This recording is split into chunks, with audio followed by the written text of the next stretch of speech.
Hello there, everybody. Please let me know if you can hear me. Forgive me if I seem a bit frantic or harried.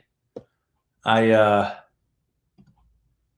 was at my school building thinking that would be the best way to do this, and then the technology was not working there, so I came home. Thankfully, I live very, very close to my...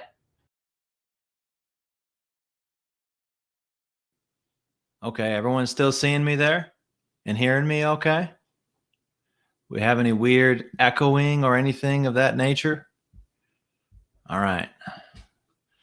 That was my only concern about this platform, is once or twice I've had some troubles. Okay, and to the background music of rain on the window, let's talk about some student motivation, shall we? I'm gonna get my screen shared here. Hey, do me a favor, share in the comments if you're watching live. There's about 100 of you here live, which is amazing. I love that. Share where you're from, what you do in education, and why you're here. Where you're from, what you do, why are you here? I think that'll be interesting. And while you do that, I'll pull up my screen.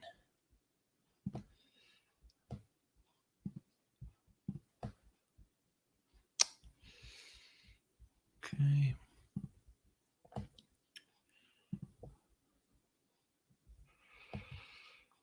Okay. All right. Appreciate y'all sharing where you're from, what you do, why you're here. I'm going to do this. Let me just make a quick logistics announcement. Oh, look at all of you. Thank you. Oh, this is awesome. And by the way, I will go back and read all the comments. That's like a nerdy delight for me. So if I don't see what you say live now, I will. Us introverts, this is kind of a dream come true. Like, we get to process what everyone said after the fact.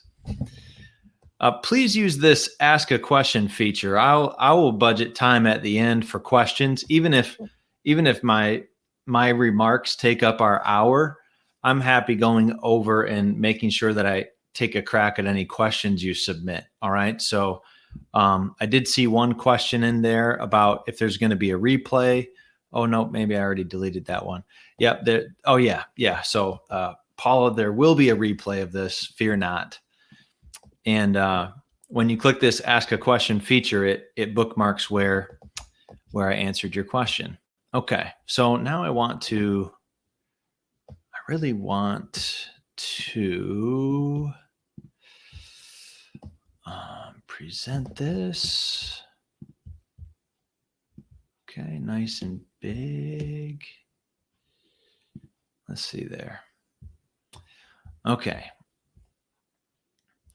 All right, now I can't find you all though. Okay, when I present this, do y'all still see it? Just shoot me a yeah if you can still see that. And also it should be big on the screen. And I'm sorry about my delay. Yeah, that worked okay, Sherry? All right, sweet. Awesome, great. We're gonna go to that screen.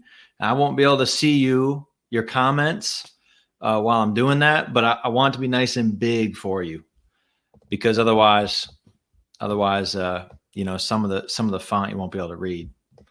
All right, so I'm just going to dive right into it. Important for you to realize, if you're watching this and unfamiliar with Dave Stuart, who the heck is this guy? I approach my work first and foremost as a father and as a husband. So I'm of the conviction that my commitment to my family is even more sacred than my commitment to my students, because my family only has one Dave Stuart. My students have many teachers.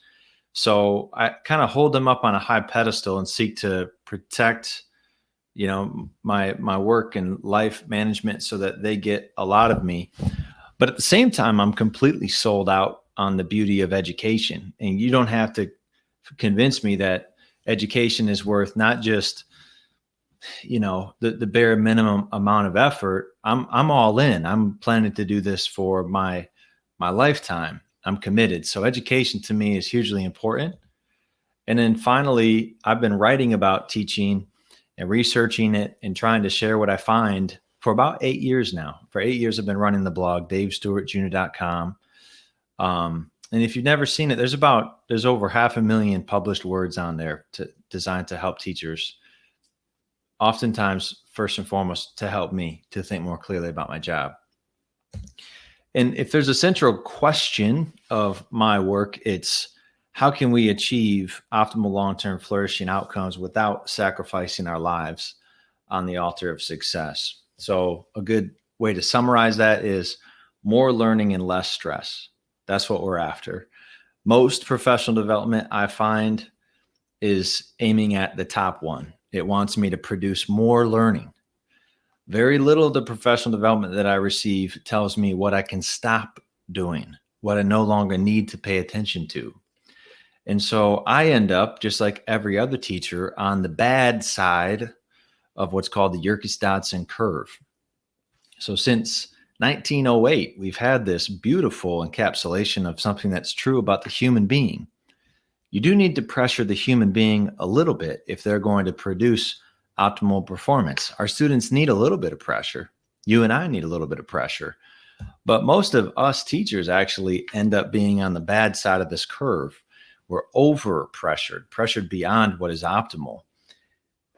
And this is a result of things way bigger than us, like policies, a result of cultural expectations, standards, workloads, initiative fatigue, and so on. And I would argue that we as professionals need to critically examine these things that overwhelm us and seek to get to the top of that curve. Now, one remedy for being overwhelmed, for feeling overly stressed, and therefore doing worse at our jobs, is to be ready to rock with an answer to what I call the Everest question. Question being, if there is a single sentence encapsulation of what your work is after, what is that sentence? Sentences like this provide an enormous amount of clarity. And Greg McKeown writes quite eloquently about what clarity does for us, what clarity does for human motivation. When I'm clear on what my work is after this year as a high school English teacher or a high school world history teacher, when you are clear about what you're trying to produce as a middle school physical education teacher or what have you, then McKeown argues, and I find that this is consistently true across the teachers that I meet, you're going to do better at your job. You're going to find motivation easier. The quality of the ways in which you cooperate with other teachers will improve. And this will have a runoff effect for your students. When you're clear about what your class is ultimately about, then your students' motivation will improve. So I write about this at length in the first chapter of These 6 Things. You can access the first chapter of the book completely for free, no sign up or anything. That link will take you right to a PDF. I'm a little paranoid of my technology here, so let me just check back in. Cool. Awesome. People are sharing their Everest sentence. That makes my heart happy. Yeah. So all of our Everest sentences, educators across the globe are after the long-term flourishing of young people. You became an elementary teacher or a high school science teacher or a college mathematics instructor because you think, and I believe that you're right, that mastering those things, mastering mathematics or science or what have you, adds to your ability to lead a flourishing life. Mastery of science doesn't hurt anybody, but it helps a whole ton of people all over the world right now today. And you became convicted at some point that helping other people to gain the level of mastery that you have would be a worthy task, or to at least help them along that path of mastery would be a beautiful thing to do with your life. And so you became an educator. Now, this long-term flourishing idea is really important because oftentimes what you see, especially at secondary schools, but I think it even spans out, is you see teams siloized, focused on their little piece of the education puzzle, right? So the fourth grade team is worried about fourth grade curriculum, fifth grade about fifth.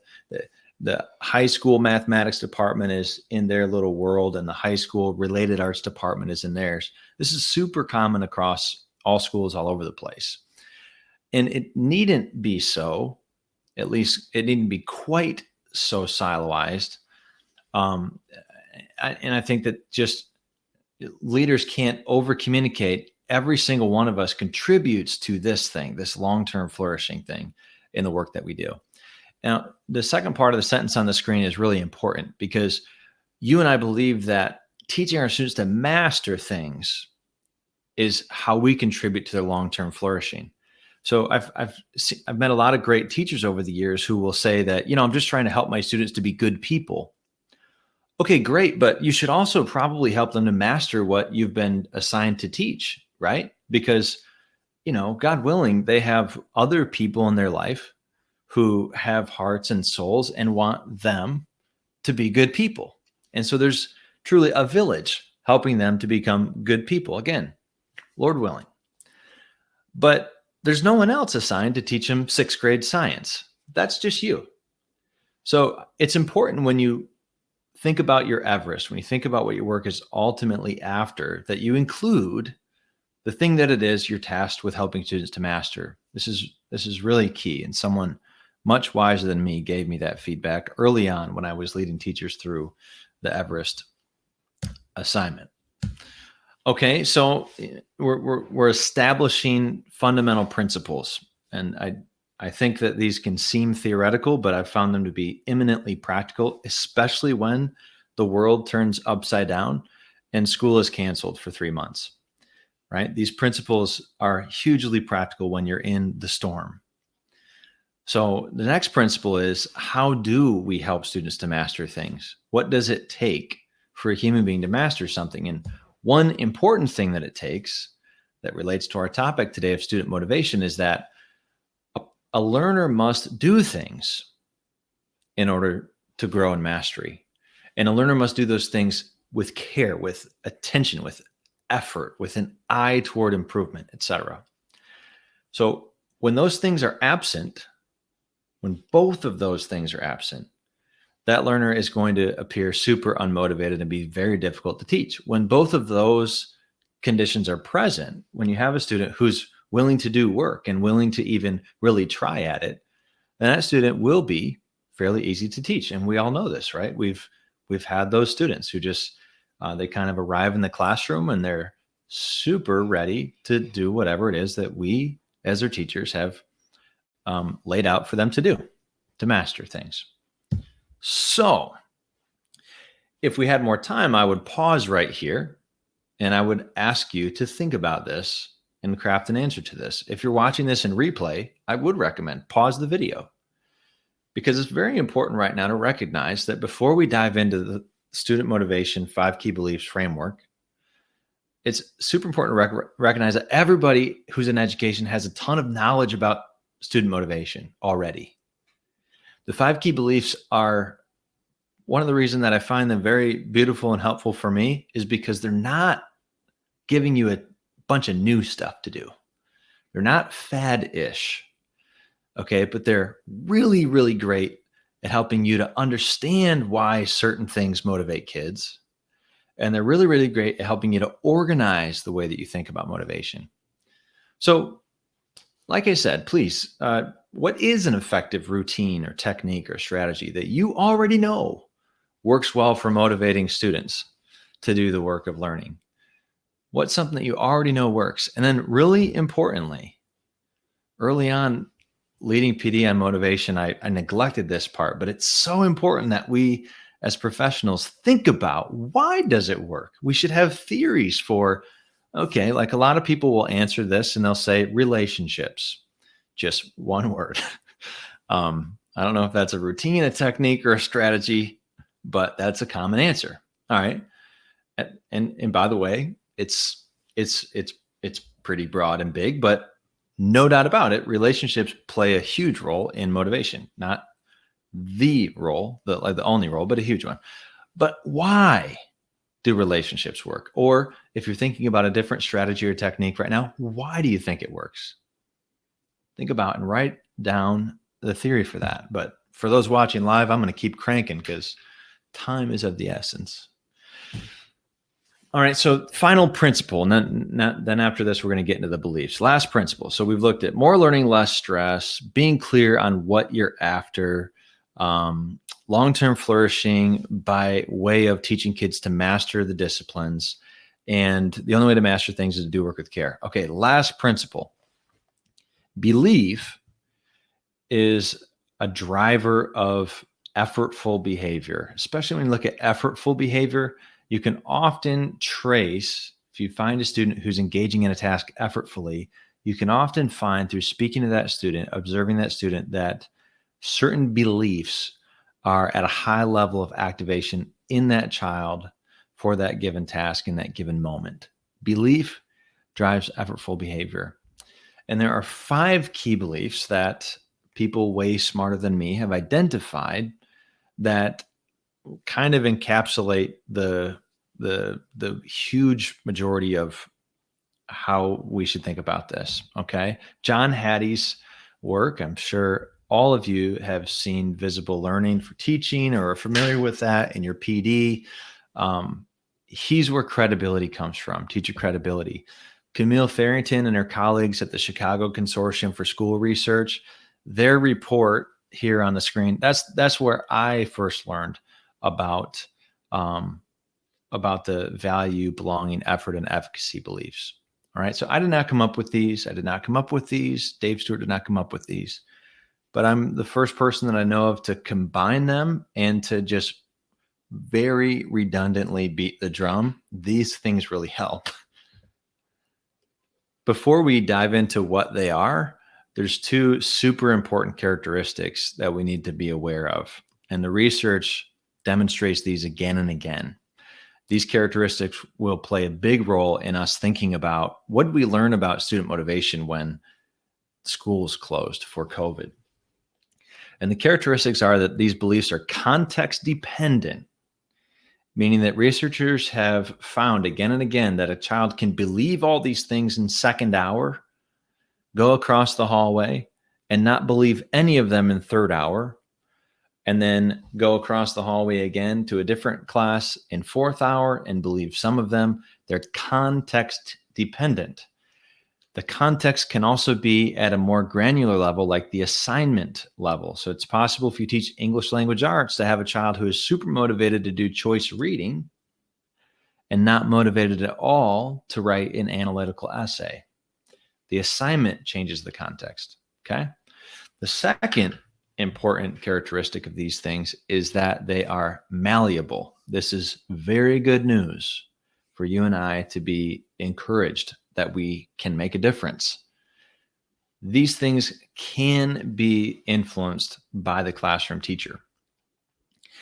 All right. And we'll get at the very end of the session to how emergency remote teaching has really brought, it's shown new sides of these 2 characteristics.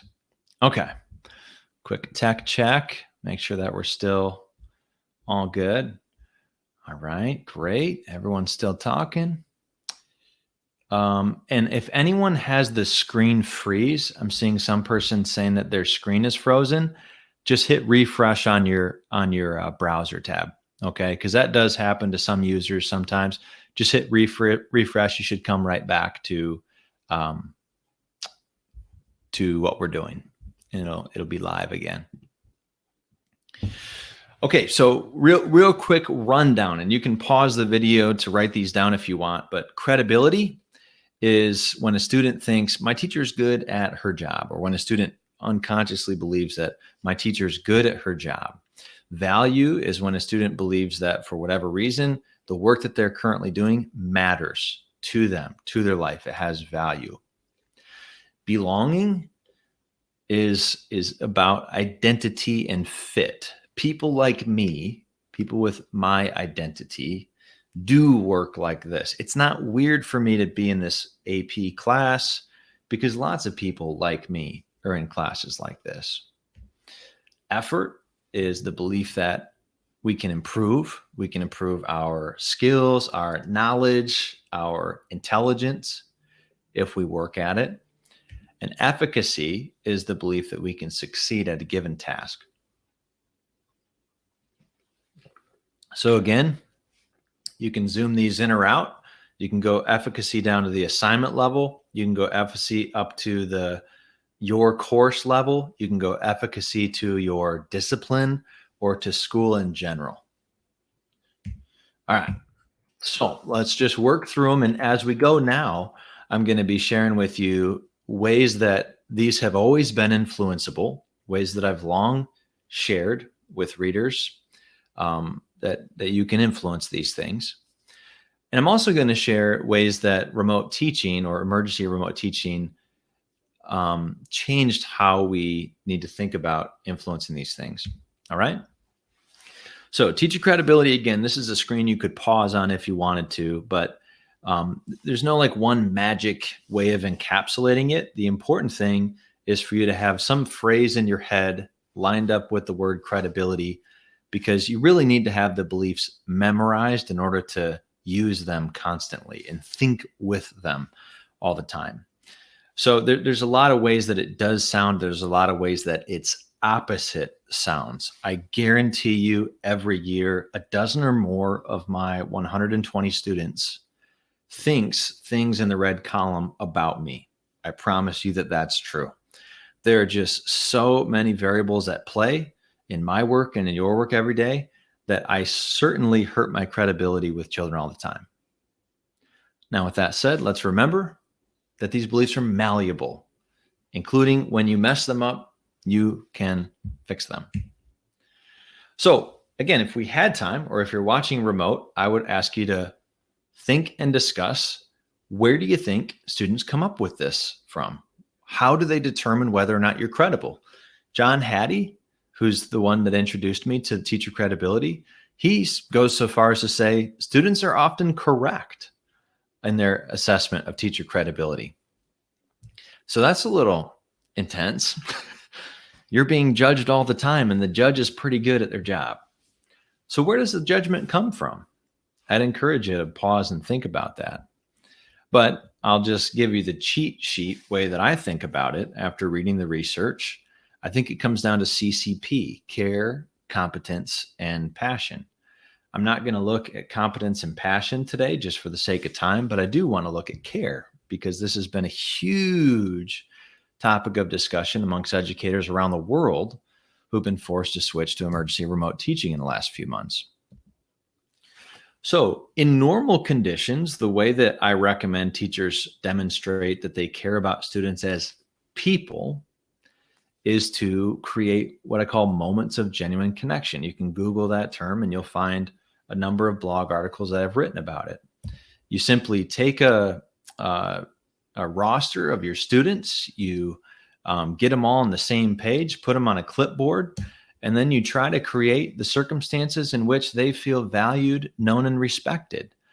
Specifically, I'm talking about interactions one-on-one with a child where you, for 30 seconds or 60 seconds, maybe 3 minutes if you really have a good conversation going, but where you very efficiently seek to communicate to that child that you see them, that you value them, that you respect them, that you're glad that they're in your class. Here's an example from These 6 Things, Chapter 2. This was very early in the school year. I could envision trying to do this even in a remote circumstance if I had to next fall. Austin, I just wanted to say I'm glad you're in my class. If you work hard this year, I know you're going to set yourself up for a successful high school experience. I teach 9th grade. It will be my job to teach you how to do that, while we also learn world history. That's the subject that I currently teach. These are brief, folks, and that's a huge contrast to how many well-intentioned teachers usually approach building relationships with students. And I spent the first few years of my career spending dozens of hours per week solely focused on building relationships. Here's the thing. Let's think rigorously about relationships. What are relationships built on? Relationships are built on moments of genuine connection. That is like the fundamental unit of a relationship. Moments of genuine connection can be the result of huge extended times together. They can be. But they can also be the result of targeted efforts by one person who wants to make a good working relationship. And that person can keep track of all the people they're trying to build a relationship with. And they can seek to just before class, just after class, during hallway passing time, during independent work time. They can pull a student in the hallway. They can seek to create short little experiences where they reach out to specific students and try to make them feel seen. Okay, I won't go into depth on this one, but a similar method with added intensity can be used to reach even our most disconnected or disengaged students. It's called 2x10. You can literally type into your browser davestuartjr.com/but, B-U-T, if you want to read my article about that. It comes from Ed Leadership, over 10 years old article, and from research by Raymond Wadkowski, this guy, research that's over 30 years old. He demonstrated that when teachers do what's called 2x10 with their most difficult to motivate students, it improves not just the motivation of the targeted student, but all the students in the class. So what about remote instruction when you cannot pull them in the hallway for a brief moment of connection? What do you do then? Well, the good news is that you can still create circumstances in which a human feels valued or known or respected. In fact, some of you during this live webinar have done that for me by saying specific things that you appreciate about my work. You have digitally created a moment of genuine connection with me.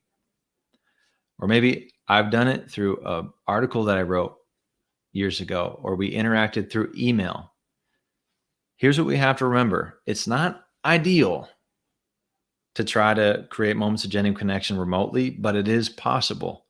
So if we end up in a scenario where we have to teach remotely at some point next year, I just want to ward against doomsday thinking that, we'll never be able to do it if we don't have the kids at the beginning of the year.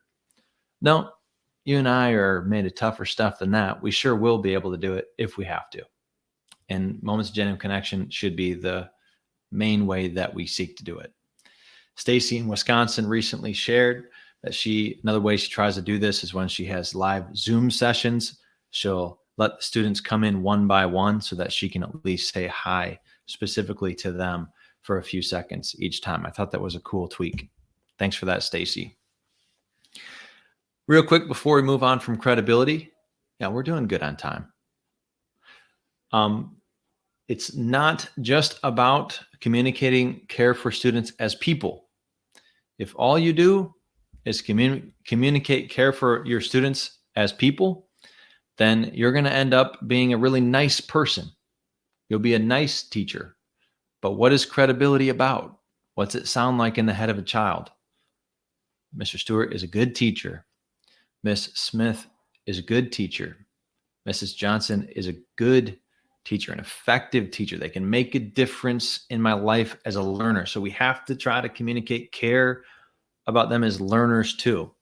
So whether you're remote or in person, you and I can communicate specific concerns that we have about what we're seeing in our students learning, specific appreciations that we have about what we're seeing in our students learning. The more specific we can be, the more likely they will feel valued, known, and respected. The more vague that we are, the more likely it is, especially with older students, that they will sense this isn't super sincere. And so that connection won't be experienced by them. And another super clear way to communicate to our students, remote or in person, that we care about them as learners is to just create really good lessons and to take our job as people who are assigned to teach certain things to kids, to take it really seriously and to demonstrate that with the thoughtfulness and the clarity and the simplicity that we put into our instruction. This speaks loud and clear to our kids. Wow, this teacher doesn't just see me and know me. They also really want me to get better at health or, I don't know, plant biology, whatever you're doing. Okay. Let me just do a quick check in here before we move on from credibility. All right. Okay. Okay. Good. Yeah, it looks like some folks are having trouble with the live. So again, just hit refresh if you can. I've also heard that Firefox works better. I've heard some people say that Firefox helps. Okay, so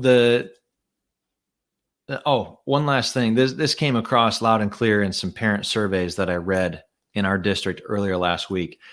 Parents and students really appreciate videos from their teacher. Like a short video from you introducing the day's remote lesson is very powerful, and I think it communicates credibility. All right. So before we move on from teacher credibility, I want to give a clarification. I hear a lot of people say, a lot of great people say, it's all about relationships. Education is all about relationships. Motivation is all about relationships. That's an oversimplification. All right. These two things cannot both be true. It can't be all about the long-term flourishing of students by means of mastering things and all about relationships. It can't be about both those things. So I think a better way to communicate this is, gosh, I love the relational side of teaching. I can't wait to get back in person so that relational side of teaching can kind of come fully back to life. Gosh, it really pained me to be away from my students during the COVID closures because I didn't know how they were doing and I care about them. Those are all things that I agree with. But be careful oversimplifying student motivation into it's all about relationships, because it's not. It's just not. All right. So we looked at care there. We didn't look at everything. Okay.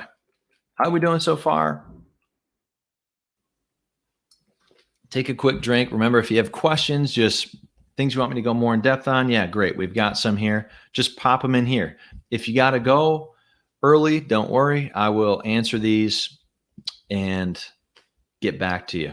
Cool. Awesome. Dawn, I'm glad that the tech's back working for you. Sweet. Great. Beautiful. Let's talk about value. I wrote a post on this yesterday, actually kind of related to this. I'm just seeing a lot of buzzwordy talk about relevant, making sure that what we give students to learn is relevant. And I think that's an oversimplification of the very important value belief. Very important. The value belief is second for a reason. I can think that you're a great teacher. You're my high school algebra 2 teacher. You're my elementary phys ed teacher. I can think you're a great teacher, but if I think your subject is stupid, pointless, doesn't matter to me, won't help me in my life, then you're not going to get a ton out of me, especially if I end up not getting to see you for 3 months and I have to learn from you remotely. So the value belief is really, really important. All that I'm trying to say with my critique of relevance is that relevance isn't all that value comes from.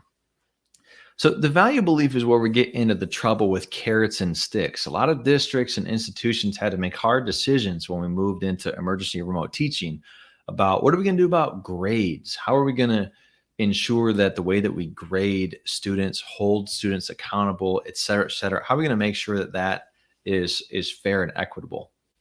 These were great questions and conversations for folks to have. And I hope that conversations about these pieces of our system continue, because it, I think, does confuse a child. It makes valuing learning harder when the primary way that we communicate to students about why they need to do something or not do something is because of a grade or how they might lose credit, or, you're not going to be ready for this later on. Like when we just focus on the sticks, the bad things that will happen if you don't do the work of learning in this class, or the carrots, like you're not going to be valedictorian if you don't get this GPA or whatever. When we overemphasize those things, I think we kind of secretly whisper into our students' ear, hey, this stuff is not actually important at all. It doesn't really matter. You just gotta play the game, right? Long-term flourishing is, probably a part of it is being able to at times play a game, but education at its core is not about teaching students to play a game. It's about teaching students to deepen their understanding and mastery of all these incredible domains of knowledge and disciplines of learning in the world. That's what it's for. So I'm not saying like get rid of grades or whatever. I think we can overthink about that stuff, but I am saying that the way we communicate to children about things like grades matters a lot. And the older children be having more and more conversations with them about how, yep, the grade thing, let's understand that, but let's really keep bringing ourselves back to the goal of mastering material. So with that said, there's just tons of paths to ascribing value, all different types of ways, like the colors of the rainbow. Here are just a few that I'll briefly touch on. So the first two dark bullet points there are kind of the two-pronged approach that I think if you can do this really well, you're going to be able to help most of your students value your work. So first of all, you as a teacher can work on your ability to communicate the beauty and the power and the timeless relevance of what it is that you teach. You can become a master of apologetics, the discipline of explaining to skeptics why a given topic is worth considering. Okay. So I know of no better apologetics masterclass than C.S. Lewis's book, Mere Christianity. He's writing in the middle of the 20th century. Plenty of people are skeptical about Lewis's worldview and his faith.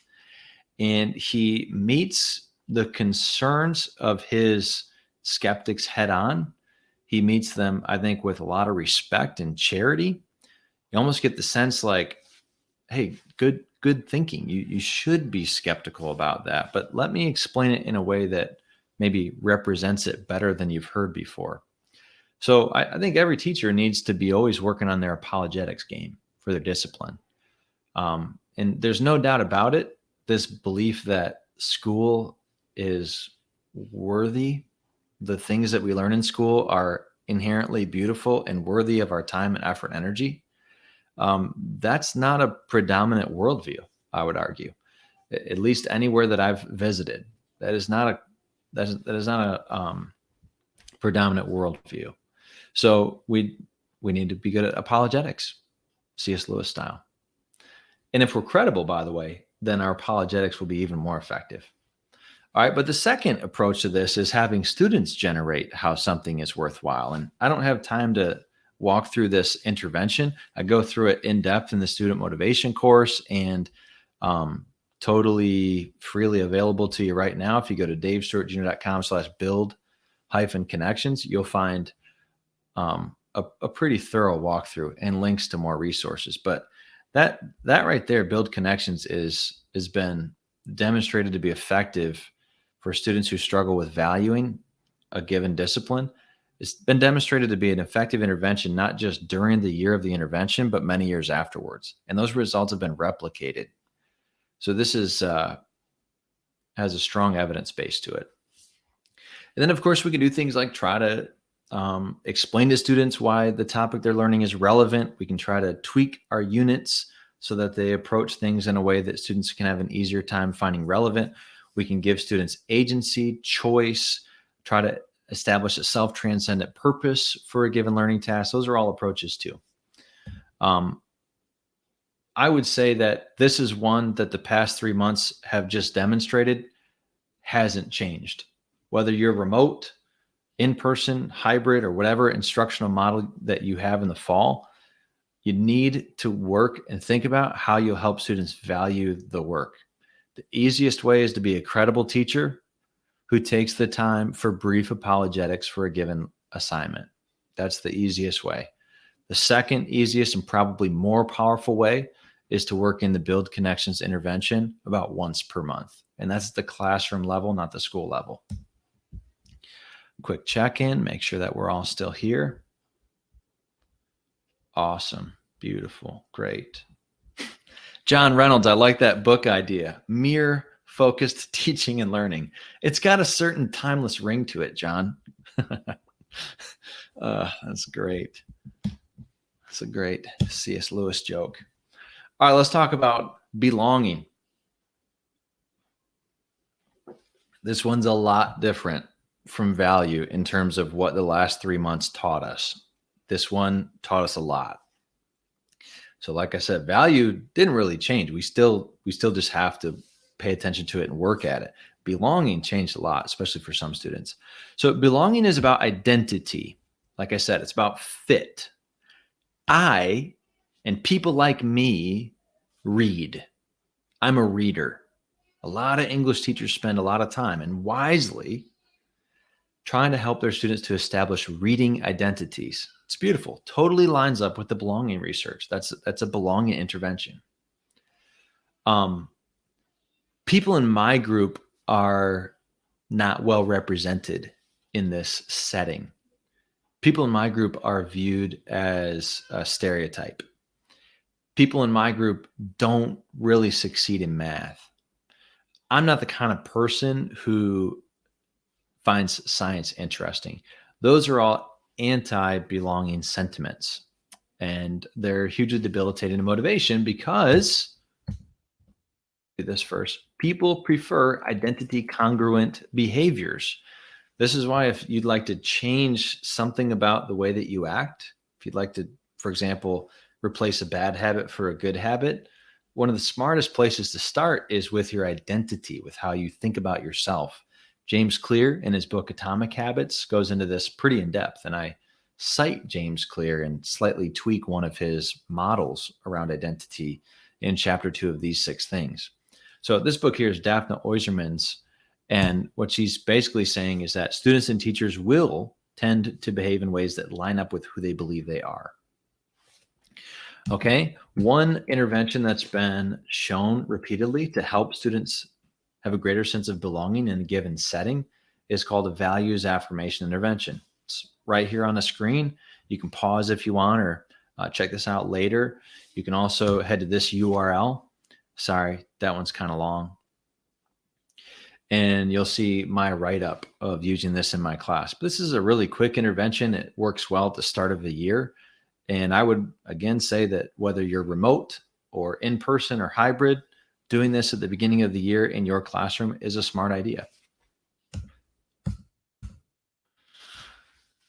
The second key idea for the belonging belief is that people prefer to be safe. They don't like to feel threat. That's just a basic creaturely instinct that we have. Obviously we have different thresholds for this. So there's a bell curve for this preference, like there are for most things. But in general, people prefer to be safe versus threatened. Now, the way to improve belonging generally is the same way to improve the care part of credibility. You seek to create moments of genuine connection with all your students, create them, track them, seek to make kids feel valued, known, and respected. You got to track them, though. A lot of times people just skip that and they say, oh, I'm doing MGCs. Well, where's your clipboard? Where's your spreadsheet? How are you making sure that you get every kid? Because we leave so much on the table when we only do MGCs with like 80% of our students. That 20%, if you get them in the rotation, it doesn't add a ton to your workload, but gosh, it improves your street cred. It improves the likelihood that students will be speaking well of you outside of your presence, that parents will be speaking well of you outside of your presence. There's all these trickle-down benefits when we do MGCs and track them. So that helps with belonging too. Another thing that helps with belonging is creating high challenge, high support learning situations for all students. So if you can create a situation in your class where every child feels challenged, every child feels a little unsafe, right? And then you can guide students, all students through that successfully. Guess what just happened? A class identity was just formed, an identity that transcends all the individual differences of the kids in your class, because we as a group just shared something that was a little bit scary for all of us, or at least most of us. Okay, so I write a lot about pop-up debates. Standing up and speaking in front of your peers is, in general, highly threatening to most teenagers. Okay, there's that like few percent that just thrive on it, but you can quickly add challenge for them by increasing the difficulty of what they have to do. So I write about pop-up debates elaborately in chapter 4 of these 6 things. And also a lot of, if you just Google pop-up debates, Dave Stuart, you'll find a lot on my blog.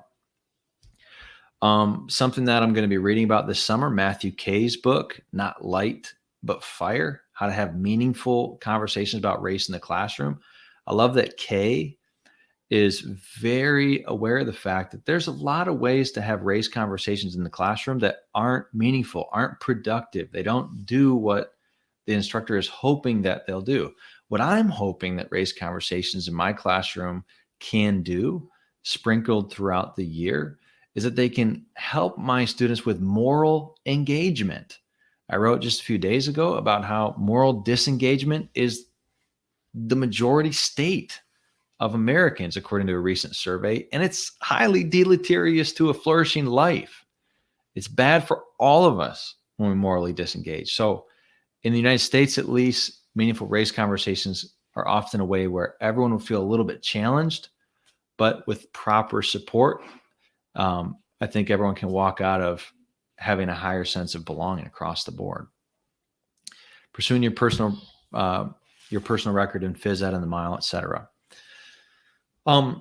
So what did spring 2020 teach us? Well, first of all, some students, you saw this, didn't you? Some students were way more motivated all of a sudden. They were like doing all the things that you assigned, asking you questions that they never would have asked before, maybe getting involved in class conversations in a new way. And I believe that this happened all around the world when everyone had to switch to emergency remote teaching, because for a certain percentage of students, school is this non-beneficial amount of social threat. No matter how safe I make my classroom, there are a certain percentage of my teenagers who are still sitting there feeling for every minute of instruction that everyone else in the class is staring at them, right? And judging them. That is just a fact. So when all of a sudden you allow students to leave that threatening environment and do learning on their own terms, interact with their peers more on their own terms, I think it diminished the threat enough to where they really felt more a part of the learning community than they ever did before. That's an interesting thing that I didn't expect.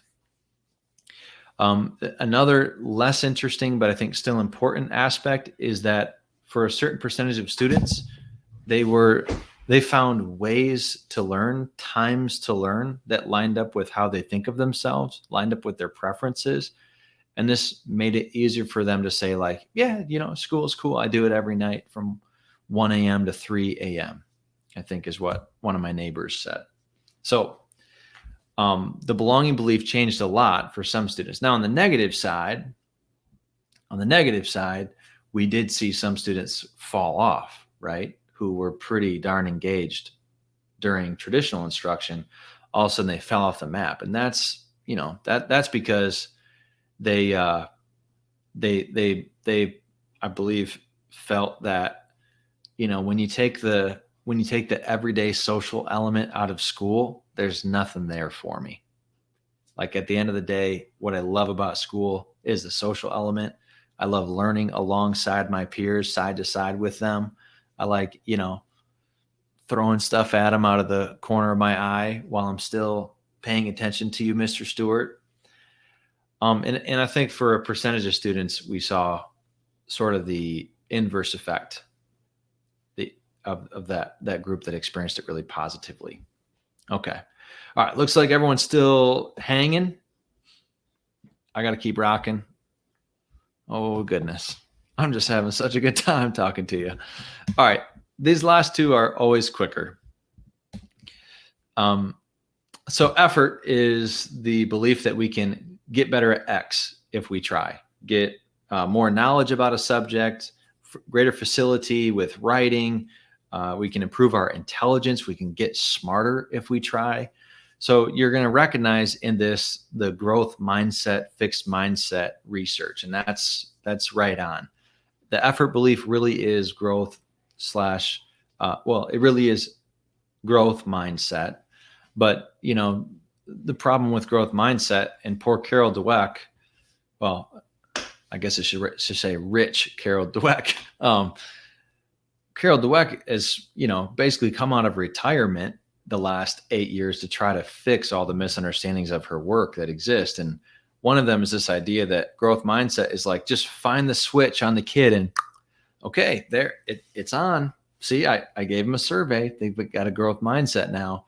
And then they look at the students' actions and they don't reflect a growth mindset, because growth mindset and like all of these beliefs, it doesn't work if the kid just kind of thinks it, or if you just think it and like can answer correctly about it on a test or a survey. They only work when they're believed at the heart or operational level, when they're like this tacit knowledge, I guess maybe you would call it. So I would encourage you, if you're watching the replay, pause right now and think about 5 behaviors that you'd like all students to do proficiently. 5 behaviors that would make them master things more easily and effectively in your class. Think about specific behaviors, specific things you'd like them to do effortfully for your class. And if you're going to be going into remote teaching, same thing. 5 things you wish all students would do. And then you got to think about your work a little bit like John Wooden did. John Wooden started as a high school English teacher, went on to become one of the most successful coaches in any sport in the 20th century. And John Wooden was famous for leaving no target behavior untaught for his college basketball players. So he would start the first day of practice each year by teaching his college athletes how to put on their socks and shoes properly. Because if you don't do that, you're liable to get blisters or get an injury or something when your shoe slips. So a key thing with the effort belief that's almost never taught when people receive PD on growth mindset is that you need to teach students what good effort looks like. All great teachers in any discipline over human history, they don't just expect the apprentice or expect the learner to figure out the right way to get good at this. They show them exactly how you're going to get the best bang for your buck for your effort. Okay? So explicitly teaching, modeling, feedbacking, reinforcing is key. Another key would be giving timely and targeted feedback. And I write about that and strongly recommend this article here, davestuartjr.com/fast-feedback, because that one, if there are 2 things that have helped my students get way better at writing in the last, 7 years of my career, it's making the feedback that I give them much faster. So like next day is my goal almost always, and much more targeted. So I'm not giving them dozens and dozens of words of feedback. It's super focused, and I write about that more there. Okay, that's how you improve the effort belief generally. Those are ways to improve the effort belief generally. And this is one where the same things are in play with remote. We just got to think again about the behaviors that will help students to succeed in your class. Right? And this can probably be done at the grade team level, or the whole high school level, the whole middle school level, I think.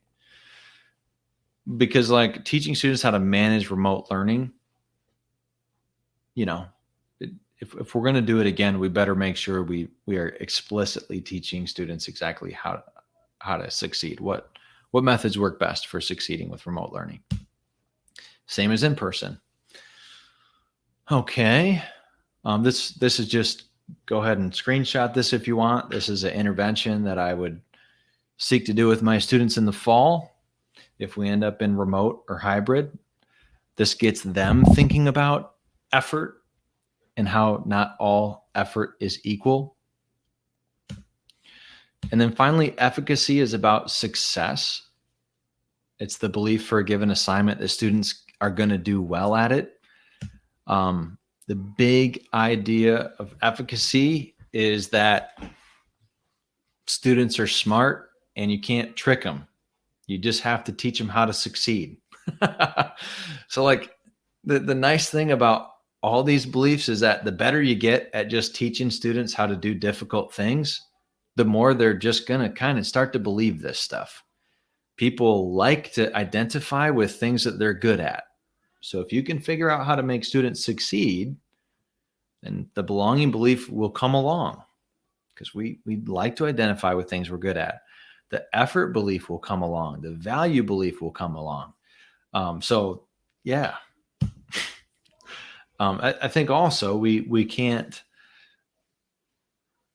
probably currently spend too little time asking our students at every level to think critically about what success looks like.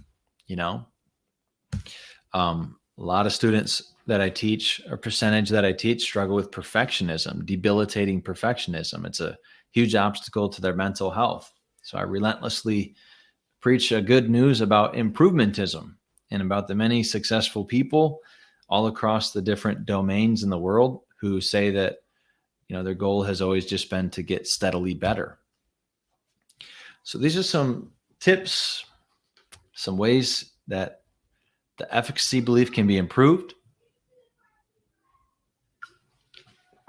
If you were looking for crazy silver bullets, I think today I probably gave you a couple. Not silver bullets, but I gave you some interventions that research has demonstrated again and again works really well. No doubt about that.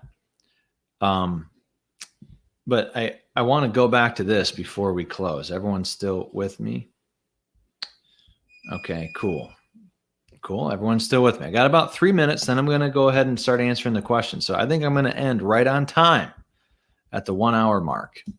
I just want to kind of zoom out and tell you, big picture, what did we learn about student motivation in 2020?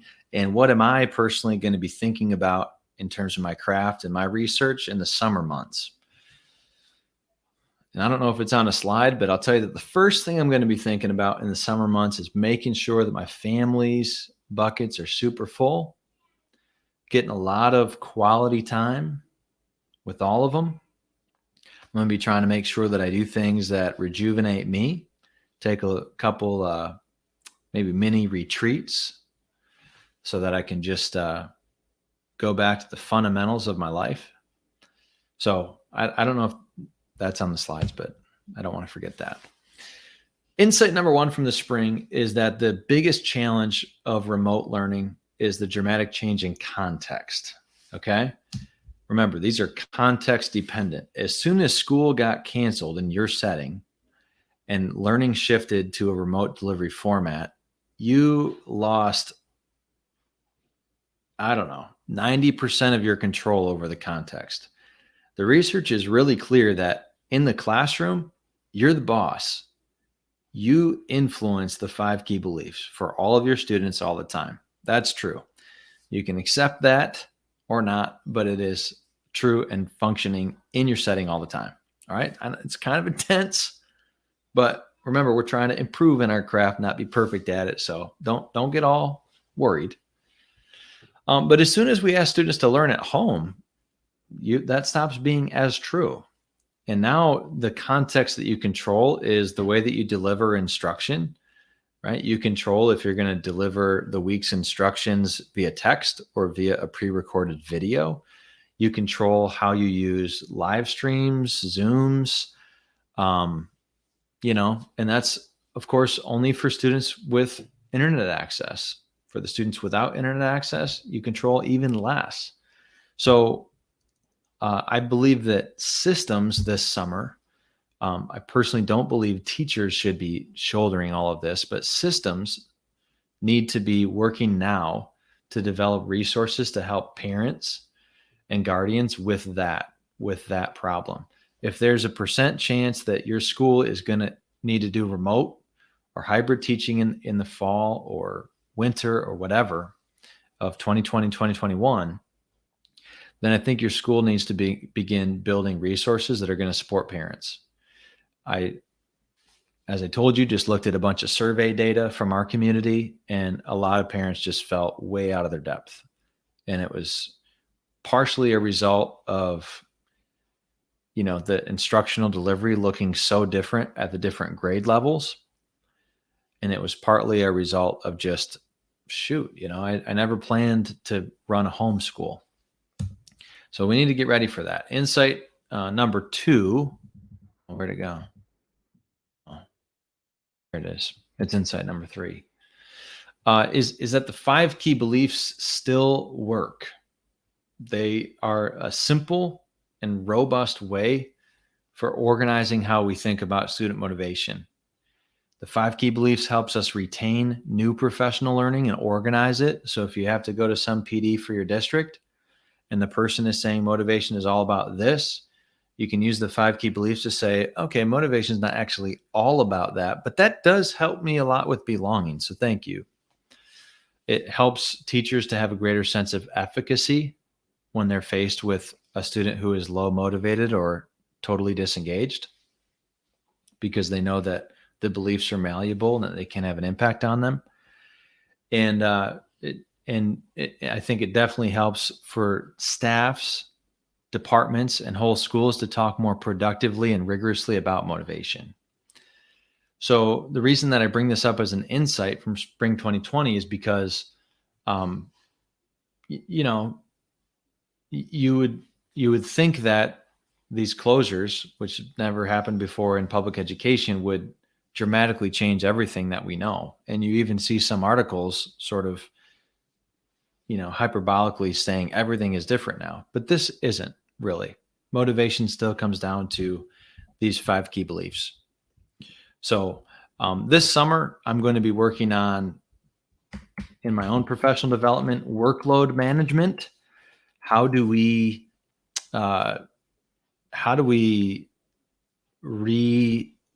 reestablish proper boundaries between our professional lives and our whole lives so that we are staying at the right part of the Yerkes-Dodson curve, no matter what format we have? I'm going to be learning more about that, researching more about that, writing more about that this summer.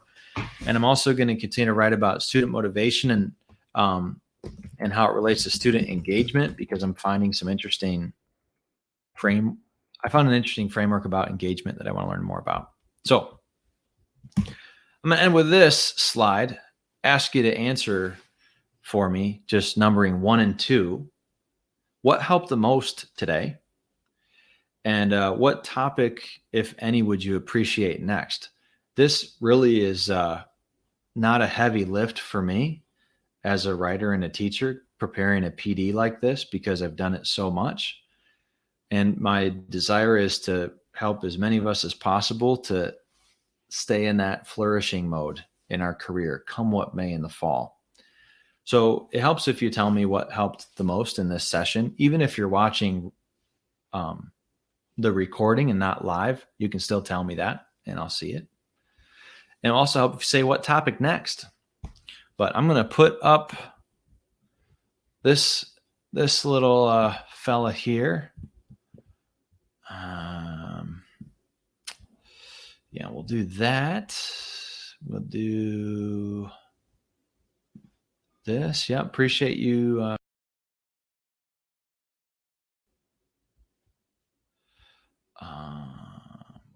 my whoopsies? Okay. I'm going to do this because I won't break this. Not going to click any more buttons. The Crowdcast has been working so far. Yeah, some people are talking about that engagement thing that I kind of teased. Sorry, I don't mean to be a tease. I just didn't prepare much on it today, but I've long struggled with the difference between engagement and motivation. And even a lot of the books that I read about it aren't super clear. But I think that motivation is kind of the heart of the child that we are trying to shape, to cultivate in a way that makes it easier for the child to do the work they need to do to master things in our class.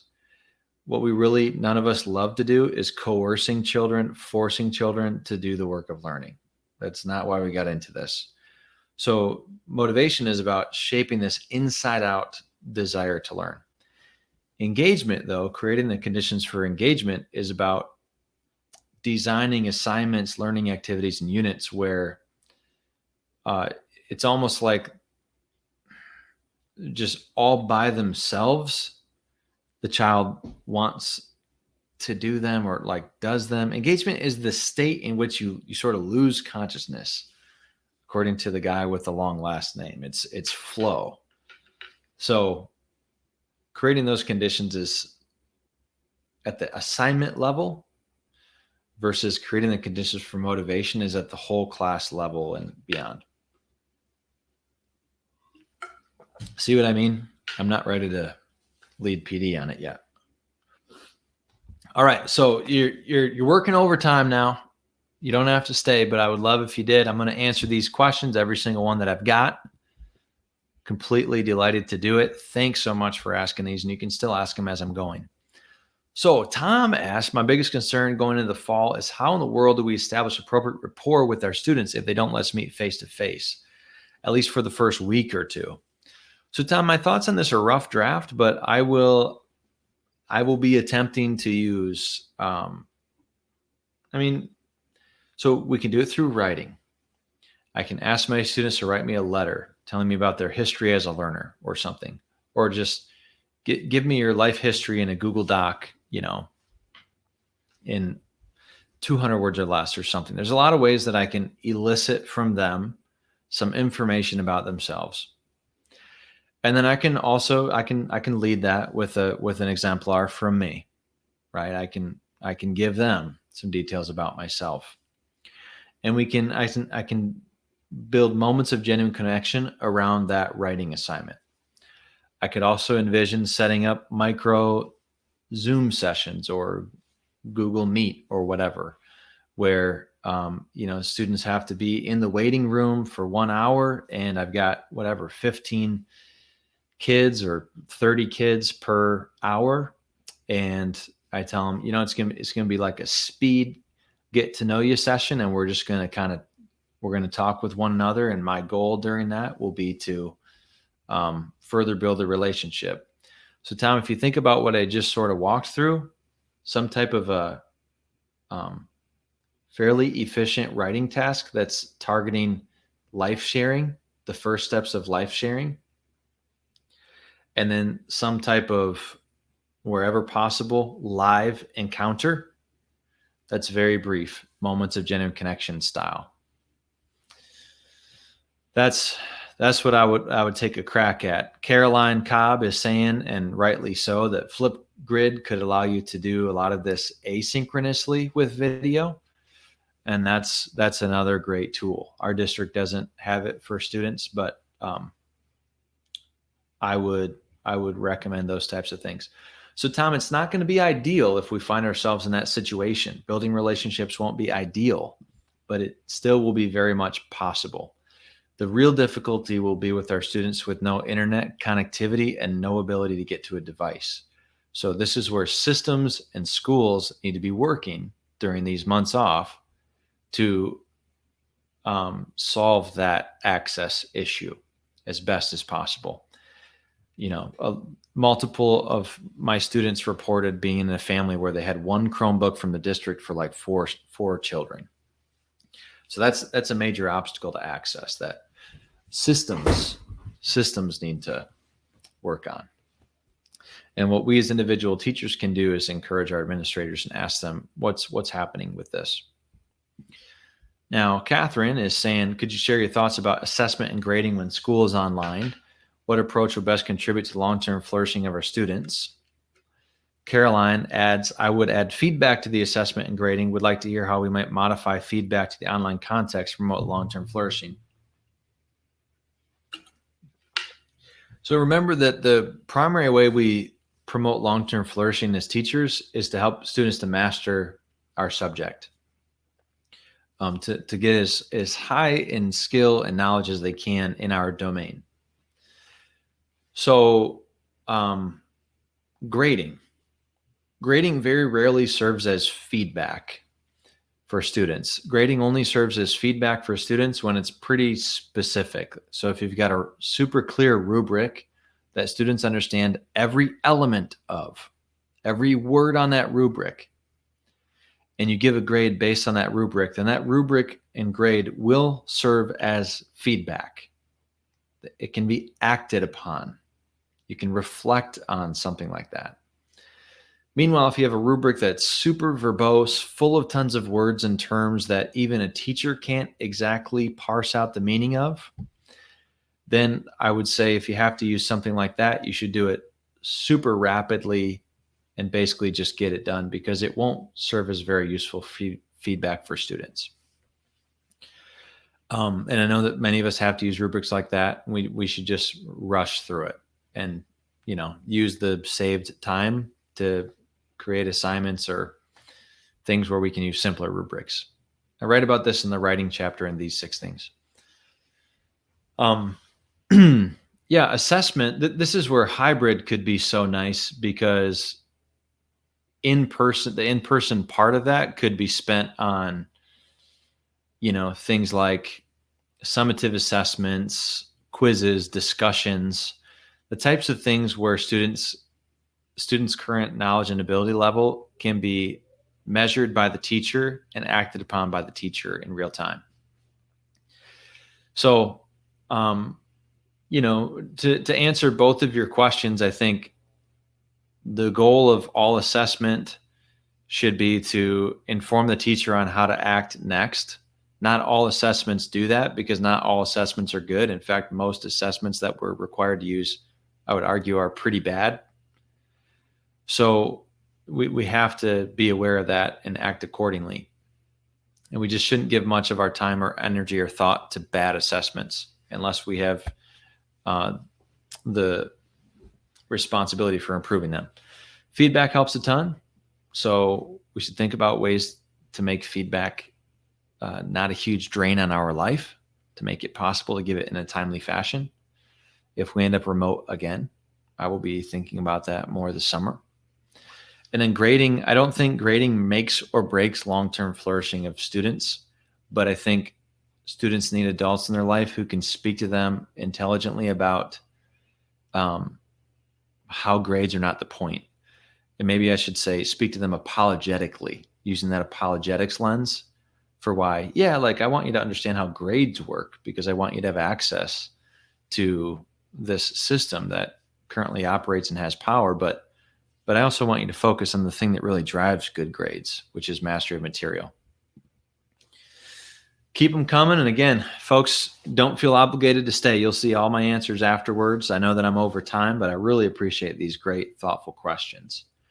Hey, Caroline, you echo the comment from earlier. I'd love to hear how you organized and delivered your emergency remote teaching. Yeah, so we were required to do it by team. This year, I taught AP World History, two sections of AP World History for 9th graders, 2 sections of general level world history. I'm the only AP World History teacher, so I used the College Board's daily live streams. That was kind of the core of my emergency remote instruction. And then I held 2 to 3 office hours per week with my students to discuss what they were learning in the live streams. I did that because, in my opinion, the College Board live streams were excellently structured. There wasn't a lot of waste in them, super targeted on helping students to succeed and to understand the things that they need to understand for the AP examination. So I thought they were excellent, and I didn't seek to reinvent the wheel. And I was just sort of the support with those resources. It was weird for me, but that's how I did that. For the general world history sections, I do have a team there that I'm a part of, and I'm not like the lead guy or department chair or anything like that. So my team and I we all met together and said, okay, this is what we would normally teach during the final 3 months of the year. How would we like to do it? And we arrived at housing everything inside of a daily Google form. The Google form included instructional video, snippets of video from other sources, texts that we wanted students to read, documents we wanted to analyze. And then it had some like multiple choice and short answer questions to help students to monitor basically their work with the day's lesson, which was totally housed in a form. And that technology and format was the forte of one individual in our team, especially Mr. Emery. So he completely took the lead on that. And basically I let Mr. Emery go ahead and do that. And I, similar to the AP model, sought to serve as a support to my students as they did that work. If we were to have to do remote teaching again, I would seek to create basically the College Board's lessons myself. I like the way that they structured those lessons. I would seek to do that. I someday want to write a blog post unpacking why I think that they worked so well. They're just simple and effective. So I would probably seek to try to make those for my students myself, and then support with office hours. And then if I'm teaching world history again, general world history again, I would seek to again use Mr. Emery's forms, but also create a daily instructional video myself. And this is from seeing so much of the feedback from our district. The daily brief instructional videos from teachers were a major differentiator for people, students and parents, and how they experience remote teaching. So I think it's a low effort, high leverage ad. That's pretty specific. I hope that gave you kind of the clarity that you were after. It's a great question.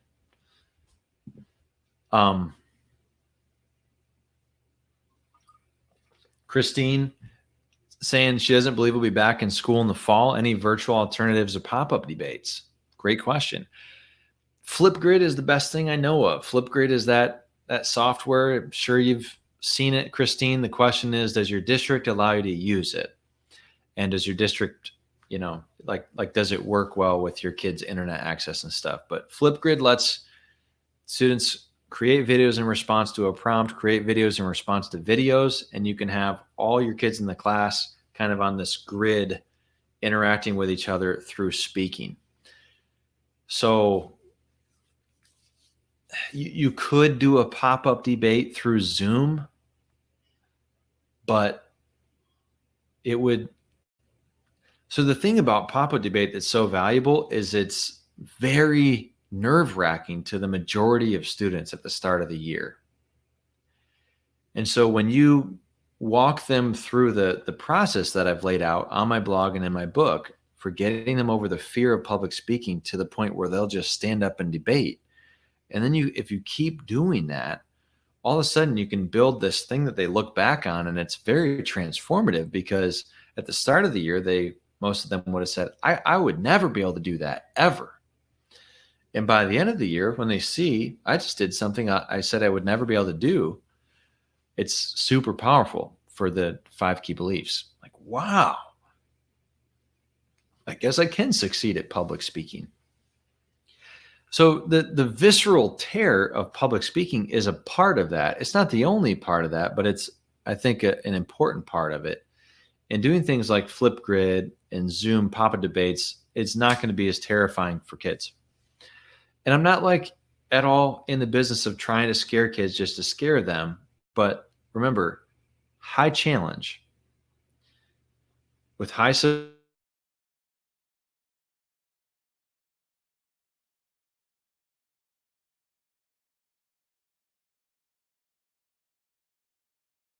support that. So we want to create a little bit of, I think, what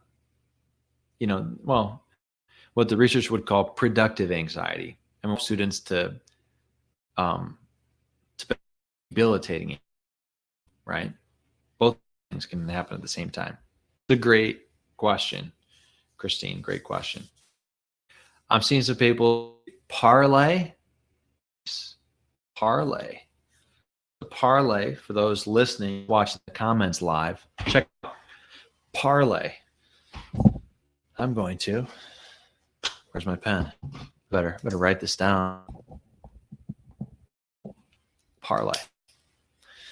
I'm a pretty low tech teacher in normal life, so this has all stretched me quite a bit. Caroline saying motivation when life circumstances are really stacked against them. I'm thinking about the remote learning context. A student who is doing fine in class but struggle with remote learning because of family, caregiving responsibilities, lack of technology, etc. How can I foster motivation when the unexpected happens? I think the key things in these instances is to respond, Caroline, with the type of love that I'm sure you do.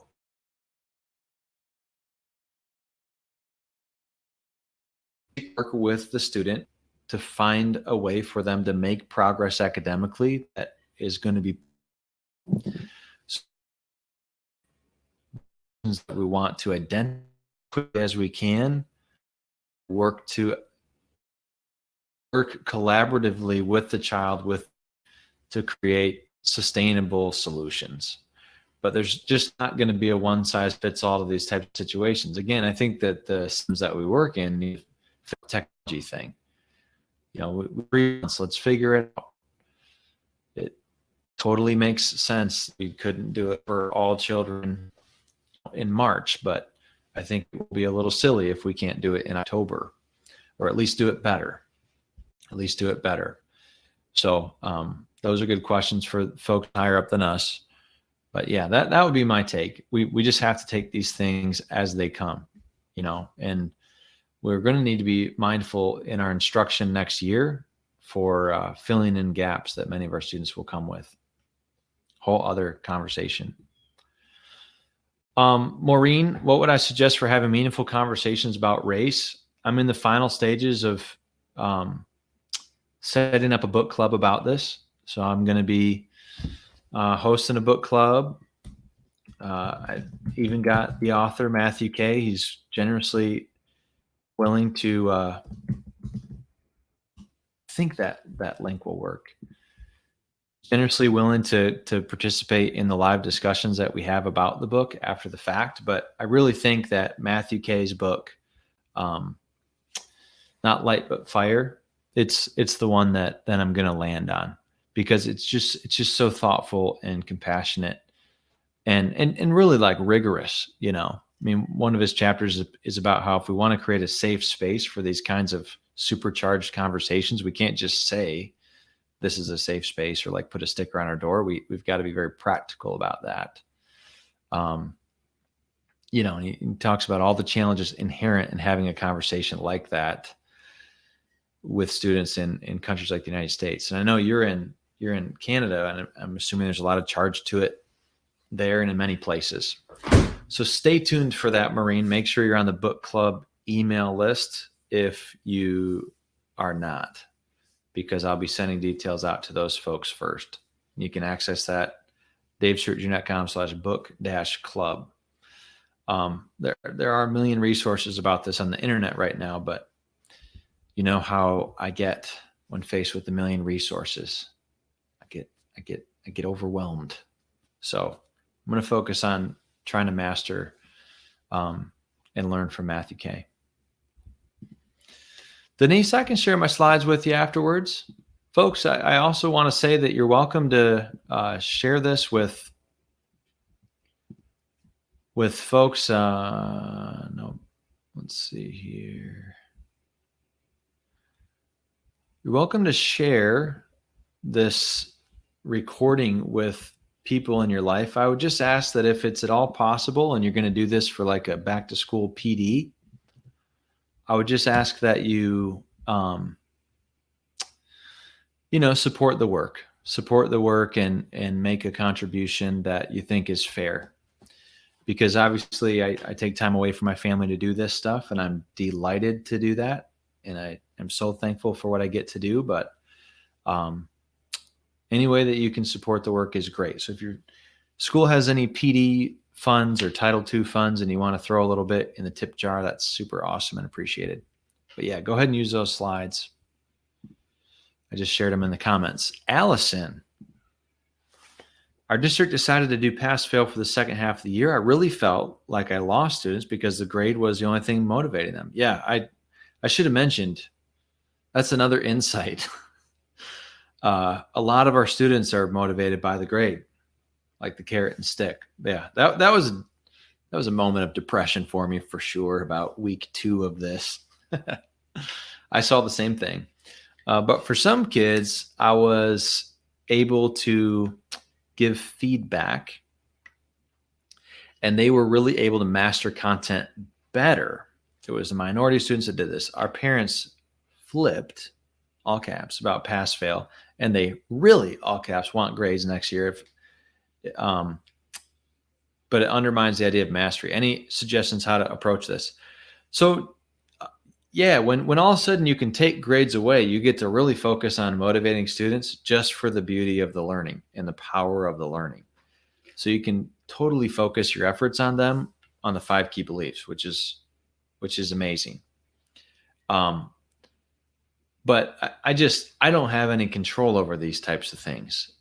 These are district level conversations. In my state, Michigan, there were even certain language in the executive orders that influenced how we could do grades. So I can't make my district go to pass fail, or nor do I necessarily have sophisticated views on which grading system is best. It's just not an area that I've researched much. So my suggestion for approaching this is whatever you end up with in your district, that you explain to students and parents why it is the way it is, or how they should best engage with it. Yeah. And if it's up to you, Allison, if you get to decide that in your district, then I would just I would encourage you to make a decision that you think is not going to add a ton of extra work to your plate. Otherwise you'll get overwhelmed and stressed and your performance will decrease. And come up with a system that you've really tried to research what unintended consequences it might create. Almost every grading system that exists has been used for years by thousands of people somewhere in the world. So I would advocate doing the research to find those people and learn the lessons that they learned the hard way. Julia, have any thoughts about addressing the worldwide protests against police brutality when we return to school in August? This is why I want to study Matthew Kay's book, Not Light But Fire, because Matthew Kay makes an important distinction between just any old conversation about race and meaningful ones that all students walk away from and say, that I liked that. I learned something there. Something inside of me as a human being deepened there. And I think that Kay's distinction is super important. He actually warns against what he calls pop-up conversations. So conversations where the teacher sees something on the news and comes in the next day and says, hey, we got to talk about this. He doesn't necessarily say that you should never do them. He just says that, the issue that you really urgently want to talk to students about, it'll still be there after you spend a week thinking, reflecting, and planning for that conversation. Like the issue will still be there. So in general, his advice seems to be just go into these conversations with an excess of planning and reflection. Because he says, have you thought about what might happen if one of your children in the class is the child of a police officer? Have you thought about what might happen if one of the children in your class is a refugee from Somalia and doesn't think about race in the same way as a student born in the United States might? So like he brings up those questions to just say, really think about it. You got to, just like anything in teaching, you got to put a lot of planning into it if you want it to work out well. And with a thing as emotionally charged as these worldwide protests, I think that's probably doubly true, So I think that we should address these issues in the class, especially in secondary classes, because I think we owe to our students opportunities to become morally engaged, like I wrote about last week. Moral engagement is important to the flourishing life. To be morally disengaged is to separate a part of yourself away from yourself and to be experiencing a type of dying. And I don't want that for any of my children, any of my students. Ashley asked if there's a good link about the 5 key beliefs. If we're not super familiar, there sure are, Ashley. If you go to DaveStuartJr.com / something about Band-Aids. Yeah, there it is. Band-Aids. I'm going to put this link in here, Ashley. I think this is kind of the best one. DaveStuartJr.com / 5 key beliefs Band-Aids. Or if you just Google that will get you started. And then if you just Google Dave Stuart Jr. 5 key beliefs, that'll get you a lot more started. And if you want my most organized writing about this, chapter 2 of these 6 things will be your best resource. And if you want my most deep PD about this, the student motivation course will be your best bet. Okay. And the student motivation course is priced at what I think it's at least worth, but in light of COVID and the economic recession, I'm there and ready to rock with whatever type of discount you need if your school won't pay for your enrollment. And I mean whatever type of discount, whatever type. So let me know. And that's for Ashley and anyone listening if you are interested in any of those things. Denise asks, how do you plan to help students prepare for the uncertainty of last-minute switches from on-site to hybrid or remote learning? Yeah, great question. So this is another thing that systems need to be thinking about, I think, Denise. We need to ask our administrators, ask them today, totally not trying to micromanage your job, really appreciate that you do the job that you do, but I am curious where our status is right now as a system for preparing for the need to switch between modes of instruction. So my district right now had their very first planning team meeting about this a couple of days ago. And the basic things that the team agrees on is that we need to be ready for all 3 modes, and we need to develop resources and communications that will help all of our stakeholders, parents and students, understand if this happens, this is what we'll do. This is where you can go for the resources that you need. If this happens, this is what we'll do. This is where you can go for the resources that you need. But again, Denise, I think that's way too heavy of a lift for individual teachers to be doing on their own. So I would ask your leaders for leadership there. If you don't get the sense that there is any leadership there, right? They just never respond. It could happen in some cases. Then I, Denise, would just tell you that you should maybe this summer take a fresh look at your curriculum and think about how would I best deliver this remotely if I had to. And so you're just, in that situation, it's what's your core topic in a given week, your basic assignments. And it's a lot of the same planning that we do for in-person instruction. It's just thinking about, okay, what would the topic of each little short instructional video look like? How could I batch process those instructional videos each week? Those types of things. Denise, it's a great question because you're illustrating, this is why I'm thinking about workload management, because I just want to reapproach as a teacher and a professional. How do I manage and think about work from an efficiency standpoint? Because making those shifts will require, I think, a little bit of forethought. And yeah, the five key beliefs will help with all of that, because whatever mode of instruction we're after, the 5 key beliefs are at play, and we want to think about influencing them. Joe Hawkins saying, for the future, will you be doing any kind of workshop for your book, these 6 things? If so, will we be notified since we're attending this one? So Joe, you're thinking like a single session seminar on these 6 things? Yeah, that's a good question. I could do that. Yeah, I probably should do that. I probably should. Noted. Thanks, Joe.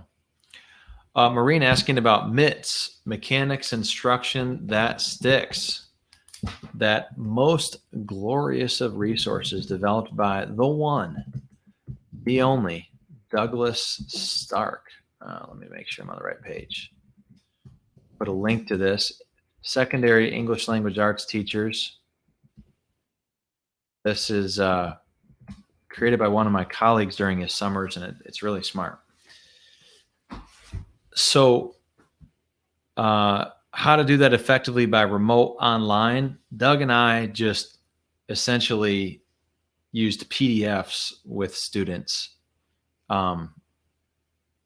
Me on an as needed basis with students in my AP class who were struggling with specific elements of mechanical writing, and Doug with his English students.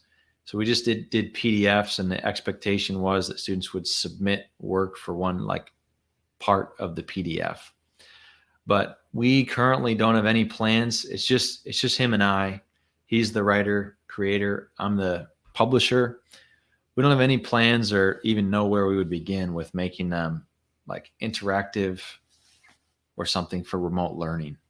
Unfortunately, we just don't have the skills, knowledge, ability to do that. So if we end up in remote, I will ask Doug. I'll text him and say, hey, could you write up something for how folks could adapt this online if we find ourselves remote again next year? That's a good ask. Thank you, Maureen. Mitts post.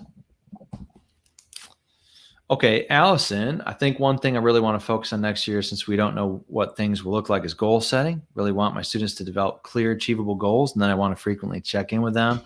So, yep, the thing that you want to do here, Allison, is whoop. You want to whoop them. Whoop is highly researched. Impact is replicated in multiple studies. People way smarter than me came up with it. Sometimes I call it goop. So it's not wish, outcome, obstacle, plan. It's goal, obstacle, outcome, plan. But goop is amazing. And if you can follow up with goop, if you can develop that routine in your class, I've seen it in my own room. It works really well. Goop.